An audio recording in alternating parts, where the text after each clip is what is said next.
In 1988, 20 years after the last coal train left Dochlochan Colliery at Coalburn, the mine at Dalquhandy opened for business. This was to become one of the largest open-cast operations in Europe, but it came too late to save what was known as the Lesmahago Railway. This is the story of that railway.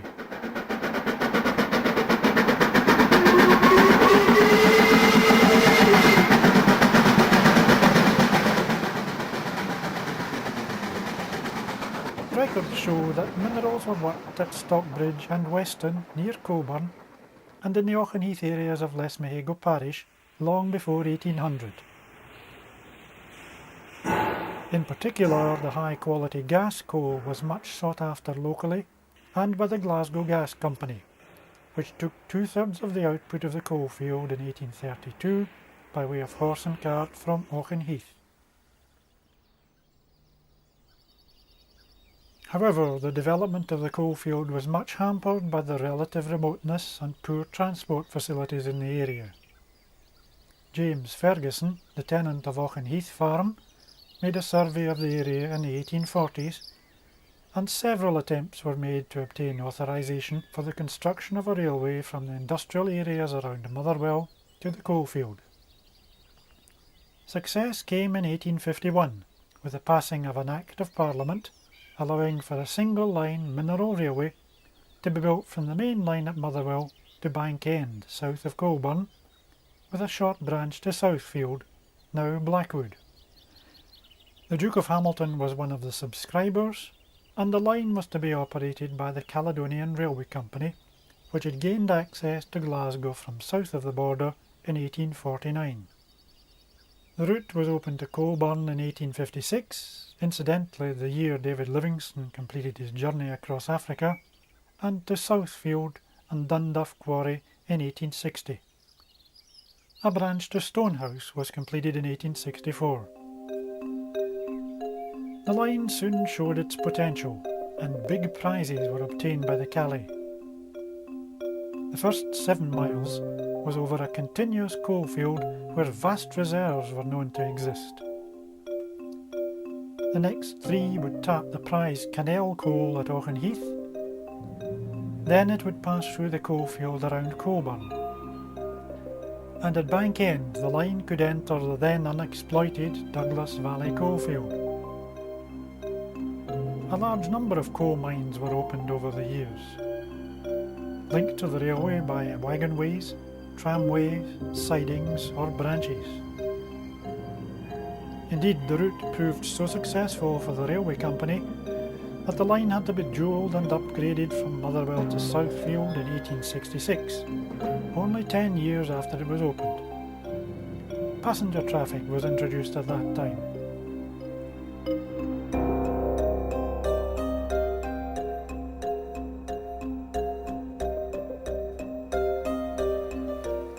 The construction of the railway was not without its difficulties. Major viaducts were required here at Fernigare on the Clyde and at Auchenheath on the Nethan.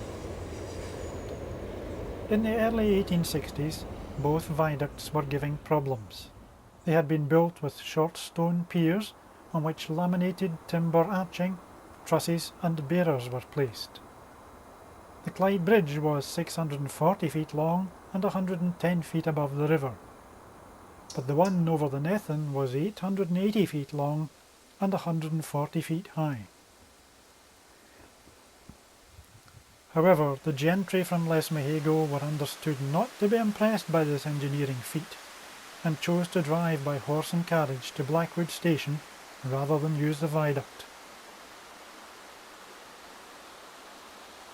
Whilst the Clyde Bridge was replaced by the one still standing today, the solution for the Nethan crossing was the addition of intermediate piers and iron spans. This did not entirely cure the problems.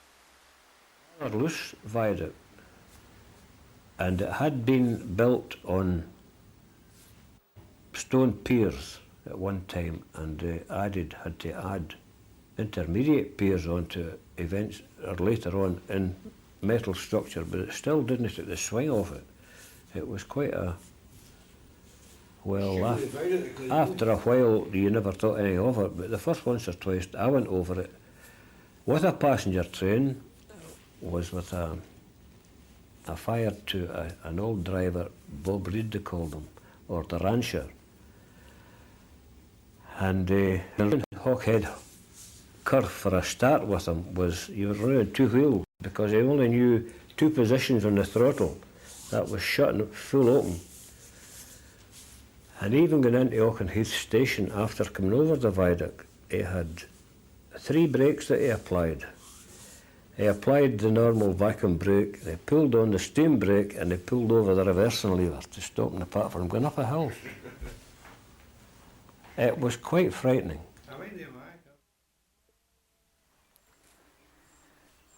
Due to opposition from the Duke of Hamilton, the link between Hamilton and the Lesmahago Railway at Hawkhead was not completed until 1876. The Duke's concern was that the view from Châtellerault and Hamilton Palace must not be disturbed. This was met by the construction of the Barnclouth Tunnel.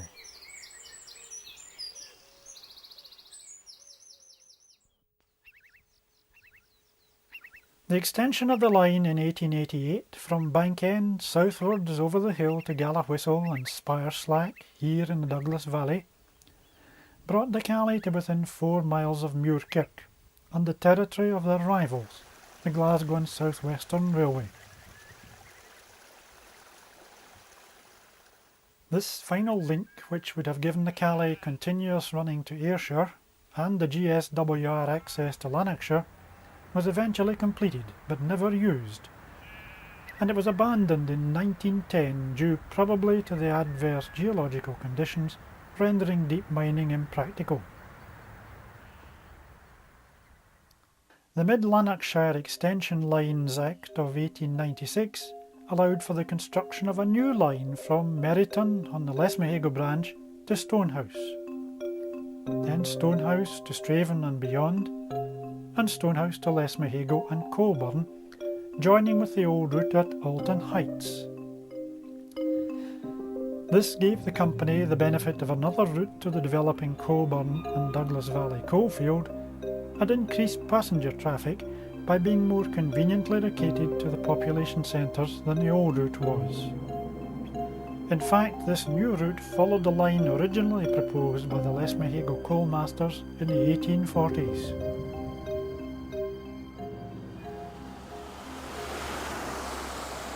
The line from here at Meryton to Stonehouse was expensive to build, requiring the construction of 2 viaducts over the River Avon.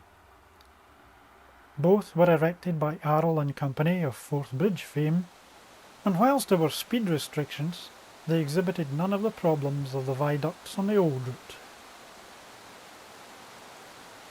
Broomhill Viaduct here at Larkhall is a 6-span steel truss bridge carried on stone piers and is 530 feet long, but at 174 feet above the river was the highest in Scotland.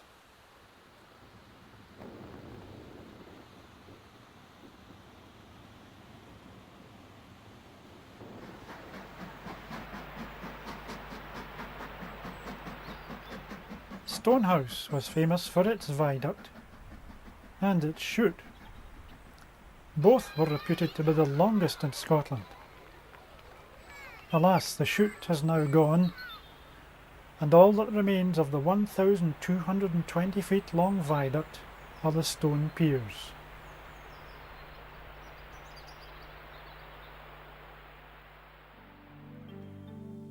While we're in the Stonehouse area, just beyond Stonehouse Station, a short spur was constructed by the Calais as part of a junction, but it was never completed.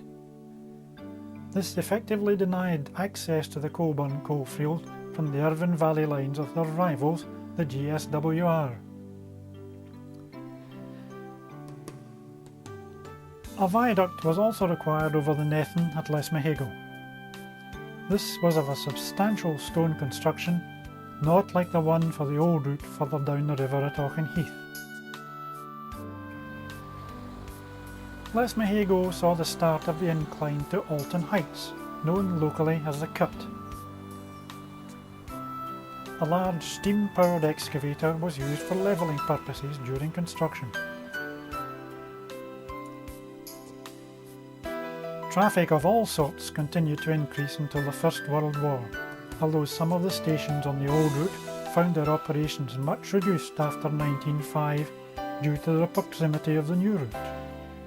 What had been known as Lesmahago Station on the old route was renamed Brocket's Brae, and a fine new station was built in the centre of Lesmahago on the new route.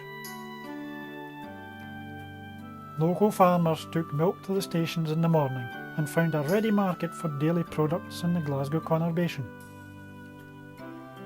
In July 1922, a year before the Calais was subsumed into the LMS, the timetable showed 8 passenger trains arrived at Coalburn each weekday and 6 on a Saturday, mostly from Hamilton Central, whereas 5 others used the old line to terminate at Brocket's Brae. It's said that over 1,000 miners travel to work in the Coalburn pits in addition to locals. It took 37 minutes to get to Brocket's Brae from Hamilton on the old route and 50 to Coalburn on the new. Several other trains completed parts of the routes and also served Straven. George Oswald, seen here in his 92nd year in 1966, worked as an inspector at the Ross Yard at Fernegear for 4 years. He recalled a throughput of over 1,200 coal wagons a day in the 1920s. But the 20s saw the peak of coal and other traffic. Improvements in the road network, competition from bus operators and lorries, and the variable quantities of coal which could be extracted from the mines in the area led to the beginning of the decline in the fortunes of these routes.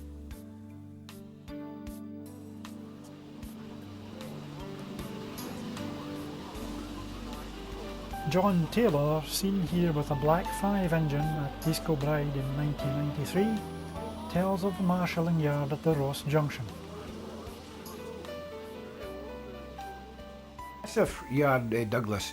It was built in a slope, right? When the trains come down off of the branch, this is going back years ago, they come in there, and when they shunt it into the marshalling yard, they didn't need an engine to shunt them. It was all what they called gravitation shunting. The shunters kept the brakes down in the wagons and they just coupled them off and all the wagons ran into the different roads, which was, there were men there to slow them down, get in, you see, but didn't need an engine to shunt the wagons. It was all gravitation shunting it. It was a massive size of a yard. That was between Fernegear and Ross Junction, you see. And the railway got up, there was a tunnel underneath it, took them up.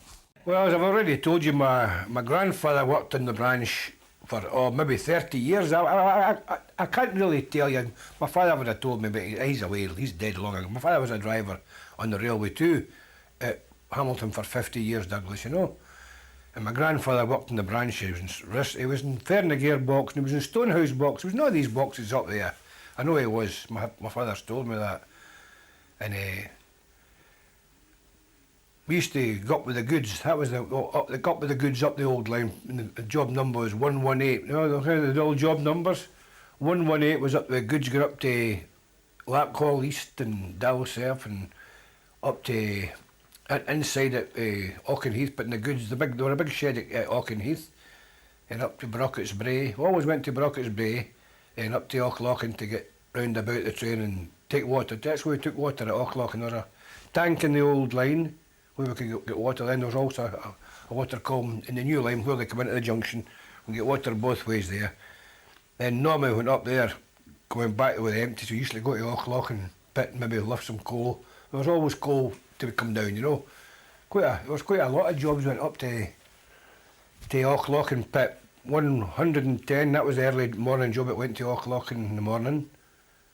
And we used to go up there, I think the wee jumbo engine was about 27 empty wagons were the maximum we could take for the curve coming round Hawkhead up to Fernegear. It was a heavy curve going right up there. You see, that was the maximum wagons we could take up with a wee jumbo, a wee pug engine. We could take more. They had a higher class. They could take about 30 wagons, I think, up round the curve.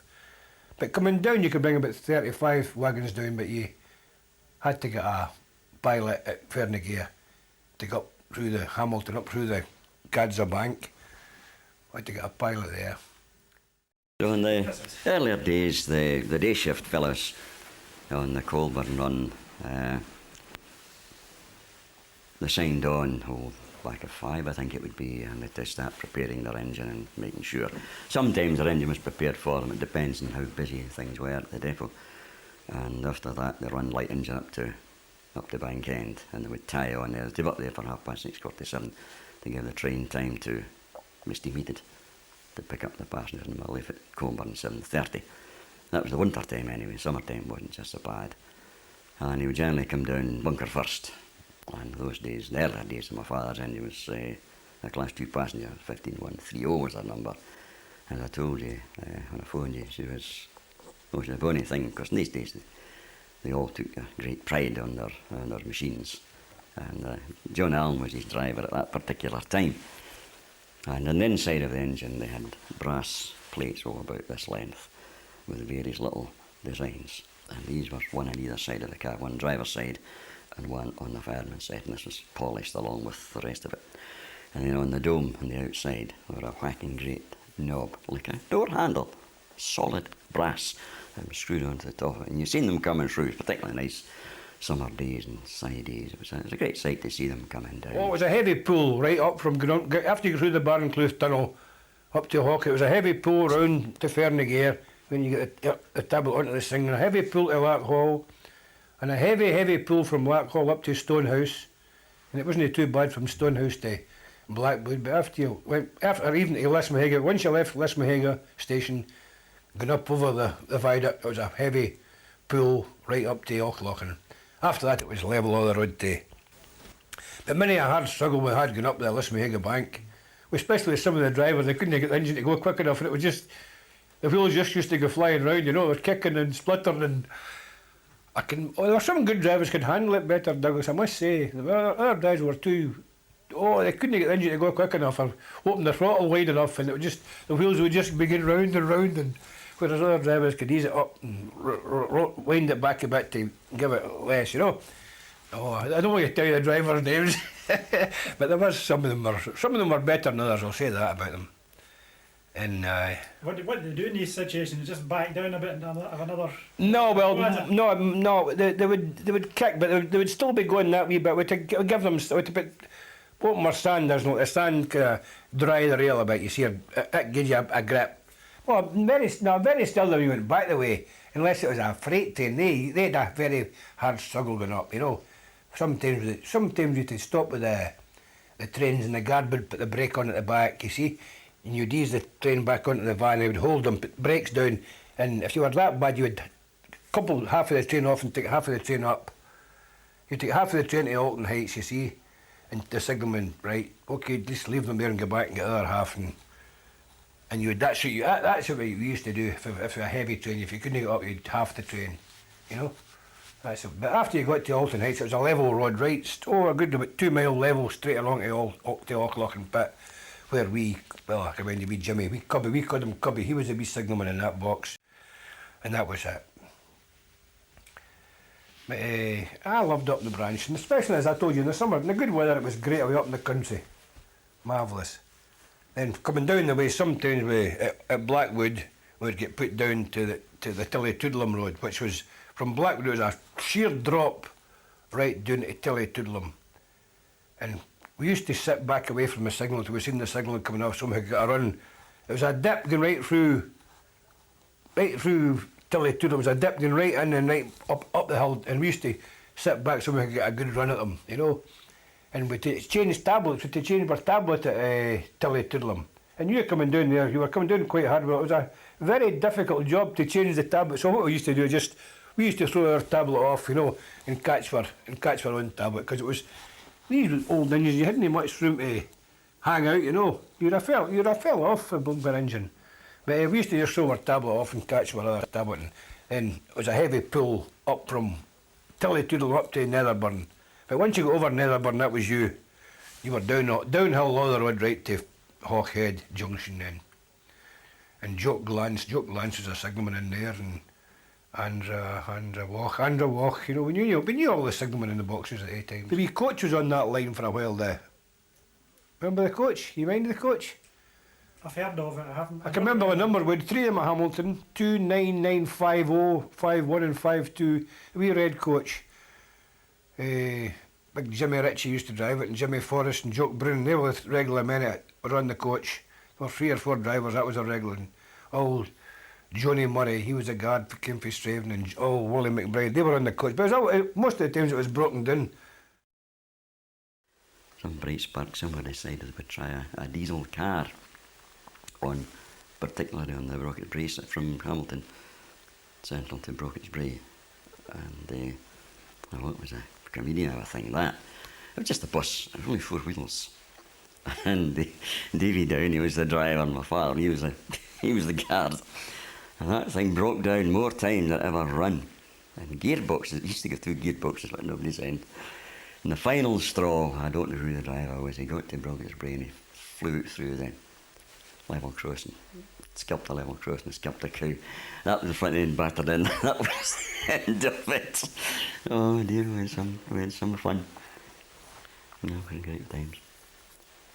What, was that pre-war then?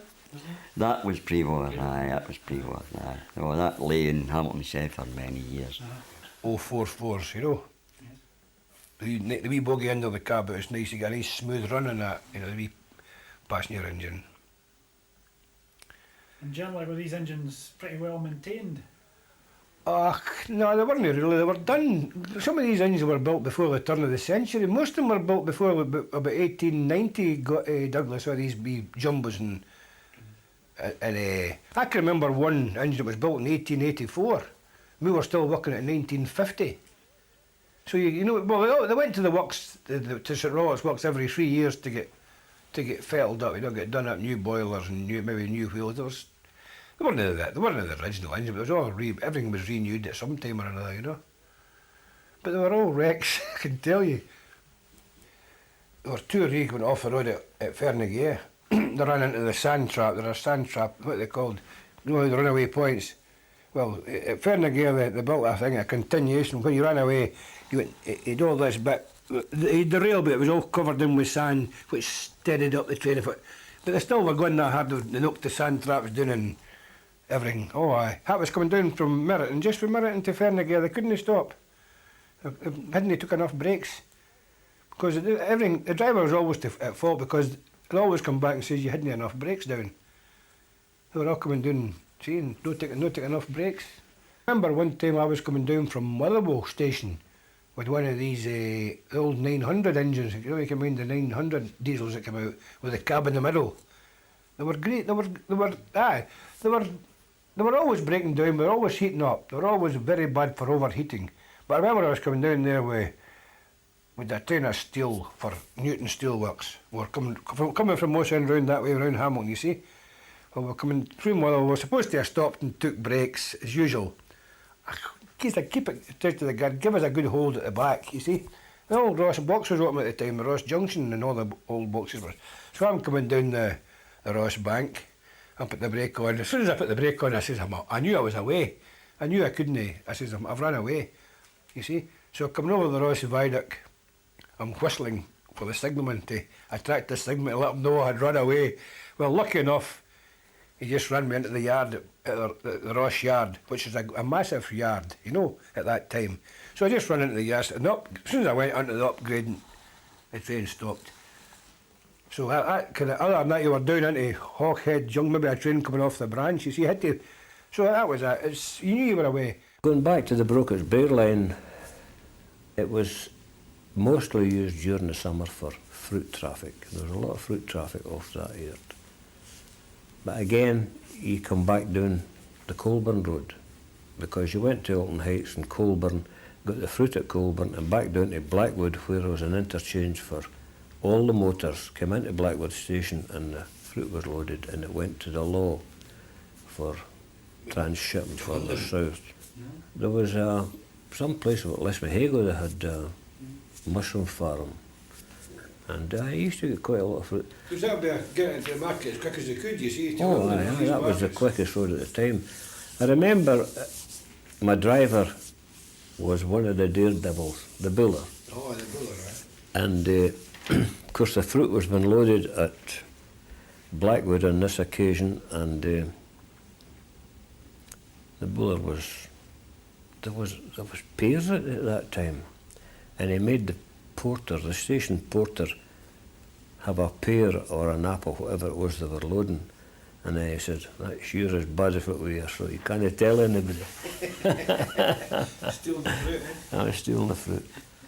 In the fruit and flower season, we used to stop going up with our empties at Blackwood's distant signal, and we nipped down to the fruit growers and flower growers with our list of plants that we wanted the one day, and we picked them up the next day. For ourselves and for Willie Simpson out of the office. Willie Simpson was a great fruit man, a flower man, and it was the farm's still there. The nursery is still there, just at the distant signal between Blackwood and Blackwood Box, and behind the church at Blackwood was the distant signal. We used to run down the banking over a wee line what the man was prepared for the next morning. Obviously, we couldn't stop and pick them up on the road down, because with a full load on, you were talking to go over Blackwood.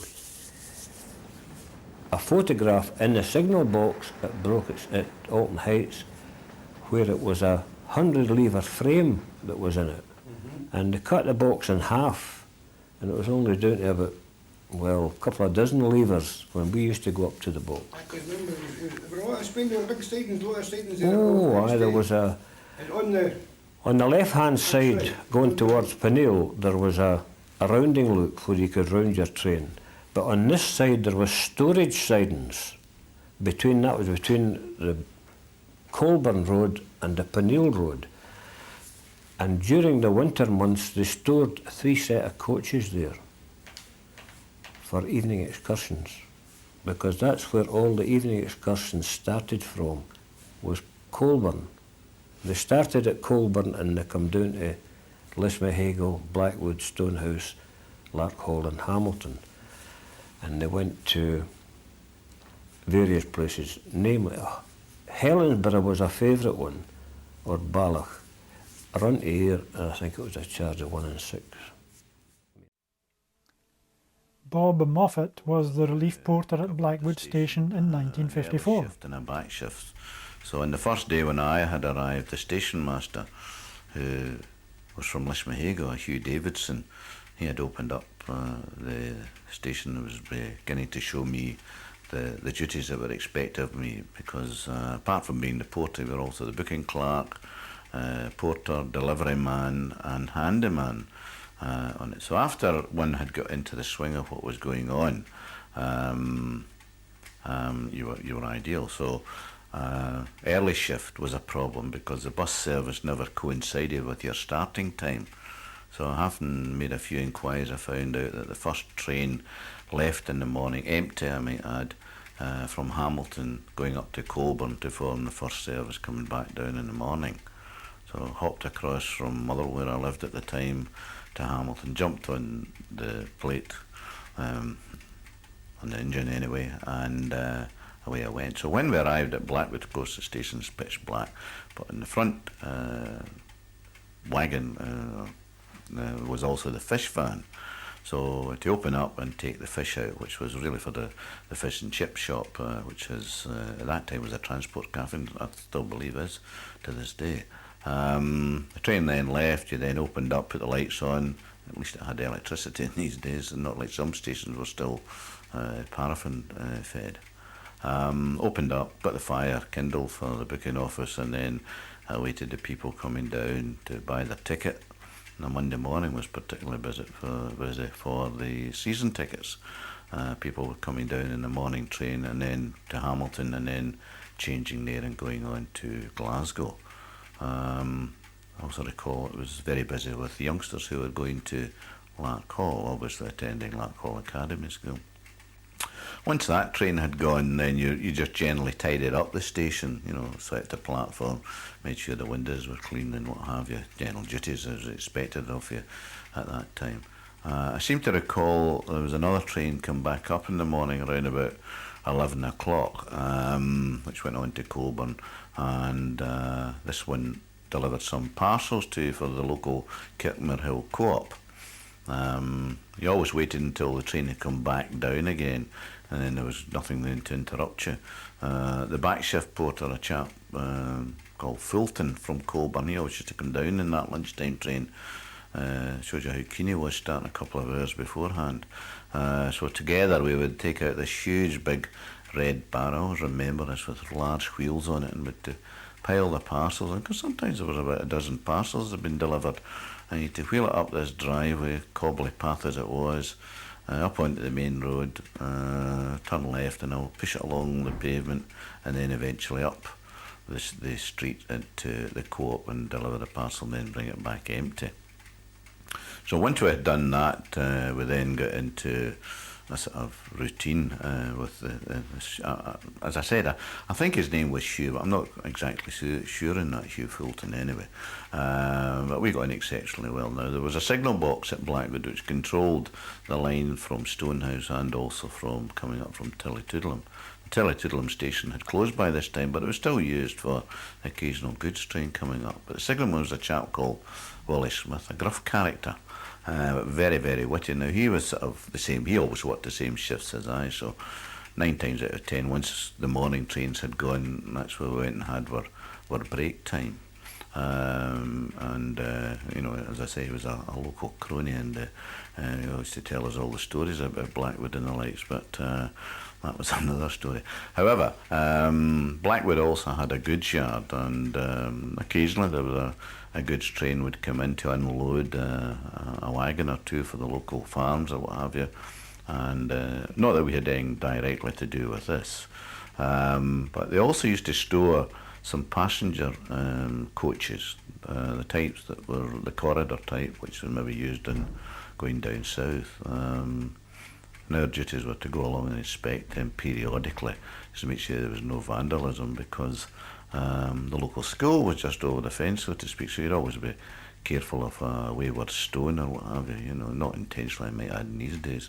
Anyway, now in the yard there was also a station house, and it was a chap Mason who was the platelayer. Now, his job was to walk the line, and I recall he had to walk from Blackwood to Brocket's Brae to always check that there was no loose, I don't know what we call them again, next to the sleepers or pieces of wood which held it together. So every time that they were slack, his job was to knock them back into the hammer. I can also recall when winter's morning he'd come back. Habit was that when he came back from his checking of the line, he would always come into the station, we'd sit and have a cup of tea and have a chat.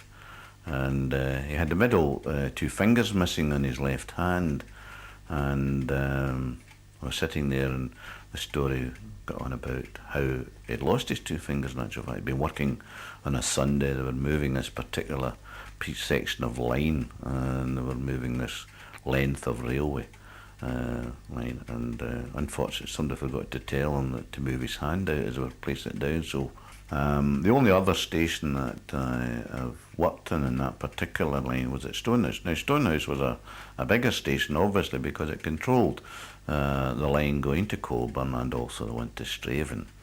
And I recall that when the train came in the evening, this would be the last train from Glasgow anyway, it always split at Stonehouse. So the first portion went off to Coalburn, and then there was a light engine sitting there, and it came out of the loop line, and you had to attach this to this train, and away it went to Straven. Now, the Coalburn train come back light and empty to start ready for the next day, but the Straven train come back with bringing the dancers from the then famous dancing at Straven. So obviously the buses by this time had left, and I wouldn't have been able to get back to Hamilton anyway, so to switch all the lights off just as the train approached, and hope that there weren't going to be a lot of passengers getting off at Stonehouse, so that they would be able to at least find their way across. And I used to hop on to the train and then get a lift back into Hamilton, and then obviously there was a good bus service from there into Motherwell. So These are my memories of this particular line, and as I've said before, very fond memories of working at Blackwood, and even now when I go past through Blackwood, I still triggers off the memory about the time I had in Blackwood Station. With the reduction of coal traffic and the change in travelling habits of the general public, it was only a matter of time before the closure of the lines were promoted. In fact, the first closure, Dalserf to Stonehouse, was in 1935. In 1951, the Hamilton Advertiser waxed eloquently on the last passenger train from Brocket's Brae. Ian Lindsay was the driver. Oh well, when we left Brocket's Brae Station there was quite a bit of an illumination of fog signals exploded, which the local inspector wasn't too happy about because there were so many detonators placed on the line after the level crossing. There was a level crossing at Brocket's Brae too, and the fog signals were all laid beyond that. And his pet was that the explosion of one detonator going off could have blown the next one off the track because they were so close. But we never knew that there was any left lying about live. But we know that the signalman had a lot of dead ones to pick up the following morning to kind of hide the evidence. Some tracks survived from Merryton to Larkhall East until 1964, being used on occasion for the Orange Walk specials. The new line survived only to become one of the many beaching victims, losing £63,000 in 1963. It closed to passenger traffic in 1965, and the last coal train left Auchlochan Colliery No. 9 in July 1968.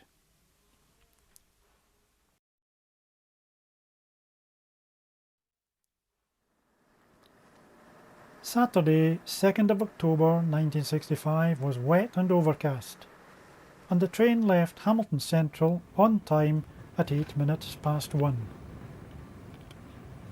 Past Hawkhead Junction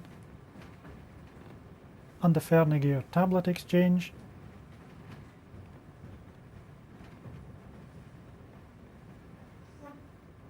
and got to Larkhall 10 minutes later.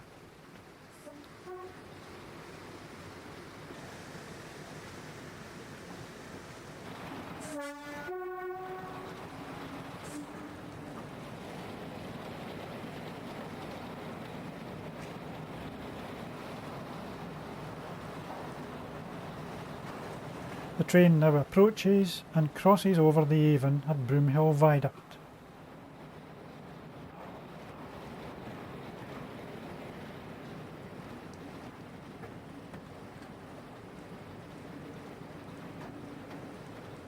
Then climbs up to the Stonehouse Viaduct,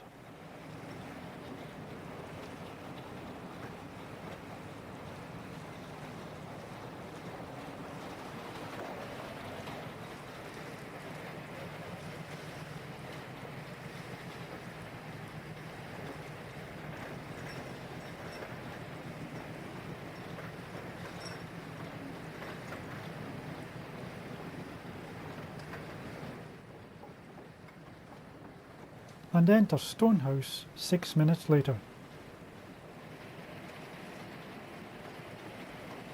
Pausing at Stonehouse and returning to Hawkhead at the present day, things have certainly changed.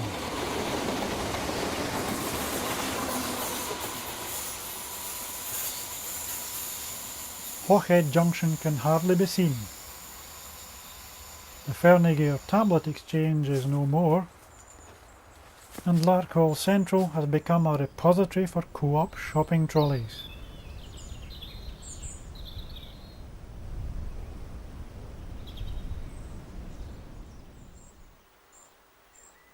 Over Broomhill Viaduct, the route is certainly still visible, but Stonehouse Station and its approaches have gone for a new bypass.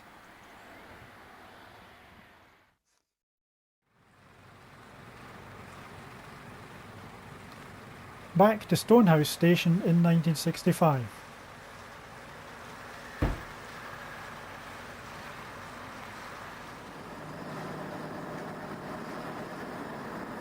and the signal box and token exchange.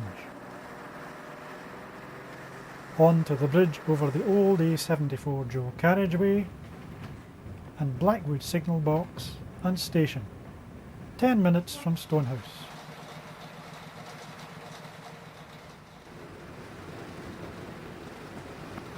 Blackwood viaduct and the tunnel approach under the A74 to Lesmahago station 4 minutes later.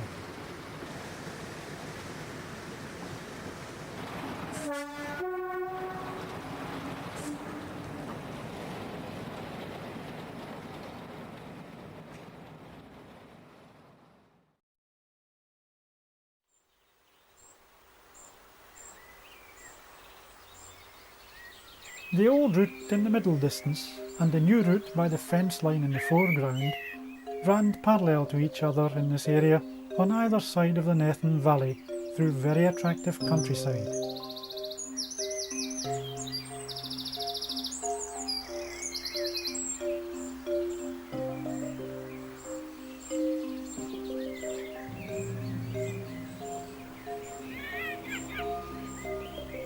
Blackwood Viaduct was demolished in 1971.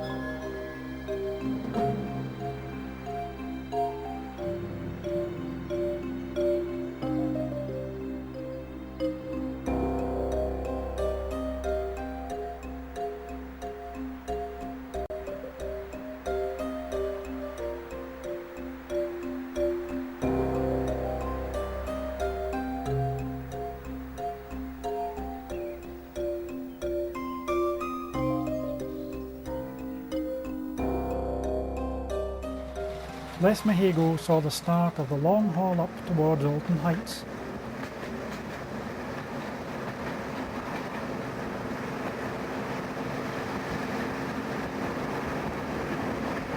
And the junction of the old and new routes at Alton Heights just before the signal box.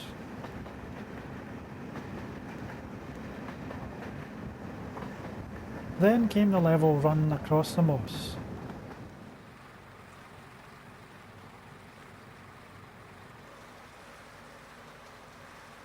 Arriving at Auchlochan Box and the Colliery Junction.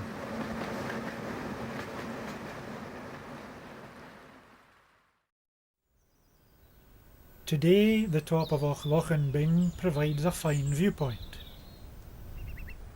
The new route came up from above Turf Home at Lesmahago and across to meet the old route at Alton Heights.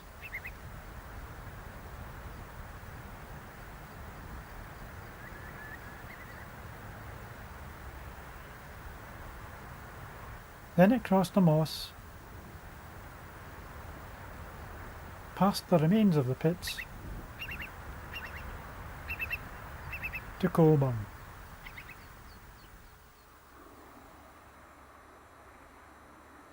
This is the bridge which carries the old A74 over the old route at Alton Heights.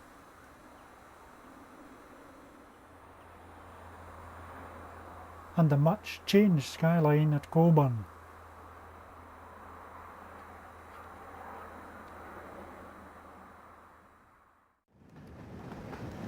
The entry into Coalburn was past pits number 3 and 4, and the terminus consisted of the station and a signal box which controlled a level crossing. The station, box and gates were typical Calais designs. Because of the short platform, the level crossing gates had to be closed to road traffic almost every time a steam-headed train stood in the station. This was somewhat inconvenient. The end of the line in 1965. The whole trip from Hamilton took 40 minutes, 10 minutes less than in 1922.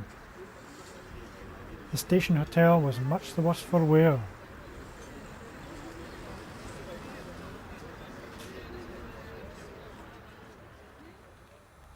Today the station and the hotel have gone.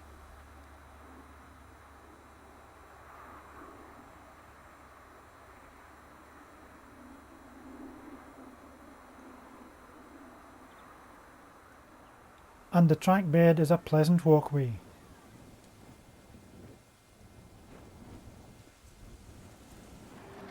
And so the train returns to Hamilton on the 2nd of October 1965.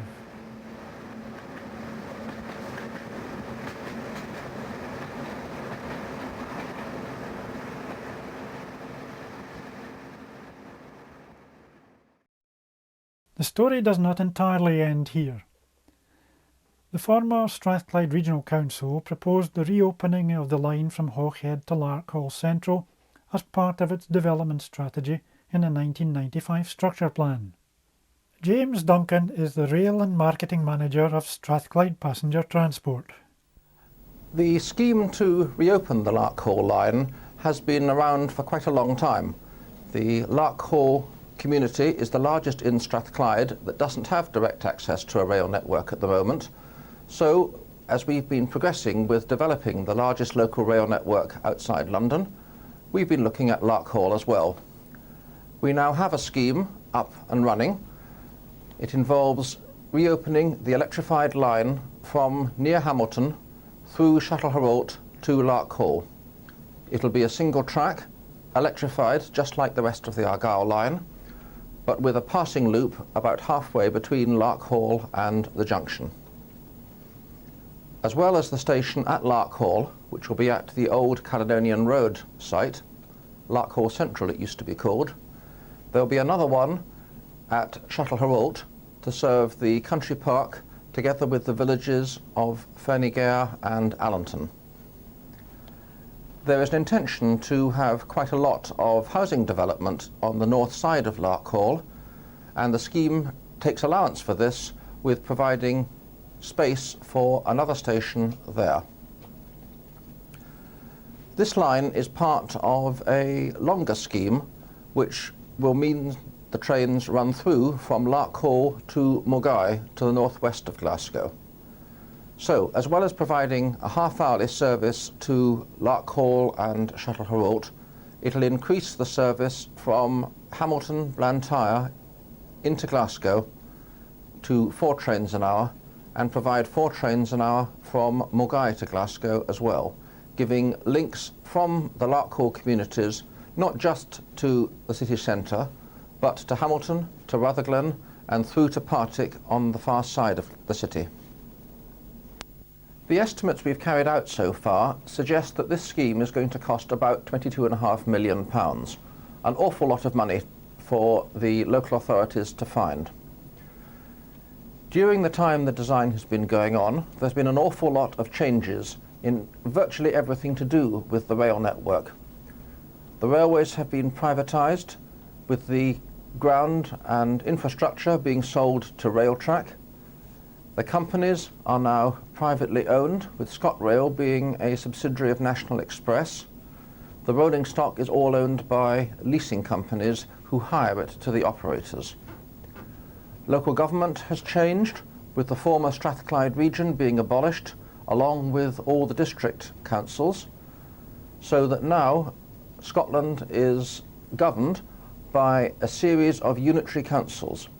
There are 12 of these that make up Strathclyde, and all 12 have representatives to make the Strathclyde Passenger Transport Authority. These include, of course, Glasgow, South Lanarkshire and East Dunbartonshire, which are the 3 that are directly affected by the Larkhall to Mogai scheme. Not only that, but last May the government changed. We now have a Labour government whose policies are not going to be the same as the previous administration. However, all the work done so far was done in the Conservative government era.